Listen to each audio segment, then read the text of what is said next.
Infertility treatments can cost thousands of dollars. Many families take on credit card debt or borrow money from family when they can't have a baby on their own, and doctors have to get involved. 10 News anchor Jenna Zibton talked to one couple who's had multiple miscarriages as they try to grow their family, and they don't have the money they need. Will is full of energy, keeping his parents, Katie and David Hunley, busy. We like to say he was 3 years in the making. Katie has PCOS, a hormonal disorder that can make it difficult to have a baby. Morning. How are you? She struggled to get pregnant with Will and is now going through that same struggle again. I hate taking a pregnancy test. It's like the most fearful, actually, when that day comes, when it's time to take a test. I'm terrified that it will be negative. So here's your uterus. She allowed us in for a doctor's appointment where she got disappointing news. This is residual from your pregnancy loss. She's had another miscarriage, making it 3 babies lost. If we give you medicine with that cyst, it can make the cyst bigger. She has to wait to try again while her body recovers. It really is a roller coaster is the best way I know to describe it, and it's very private. She's not being as aggressive as she could with fertility treatments because she doesn't have any insurance coverage. It's a problem thousands of other couples face. She's spending only a few $100s for each try, but IVF can cost more than $10,000. You don't ever want to put money above having a kid, but you also have to plan for the future and everything else. At what point is it no longer feasibly possible to keep going? So there's a lot of tension around it.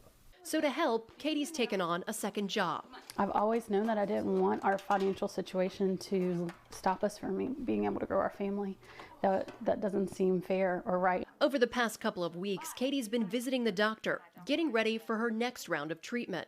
The cyst is gone, so the steps are that I will be beginning hormones tonight. I'm excited and scared and all the things, but definitely ready to be moving forward in this process. I just finished up day 5 of hormones, and so unfortunately right now my egg follicles are not ready. They still need to keep growing and doing their thing, so I will go back on Monday. This is kind of how it goes in this treatment process. Like you don't know what time things are going to happen. You don't know when your body's going to be ready. So you have these scans and you take your medications and you just kind of take it.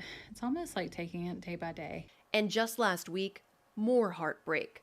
The follicles that were developing eggs aren't showing up anymore. It's really disappointing. And yet at the same time, can't control all these factors, and we probably do need to take this time for some rest and give my body a chance to kind of recover from all that. And I think, I believe in my heart that we are still going to have a baby. It's just not right now. So we'll see what that means down the road. Doctors say many couples can have a baby without IVF. Dr. Gentry says she's not allowed to discuss cost, saying each patient gets a quote from a financial advisor specific to their treatment plan.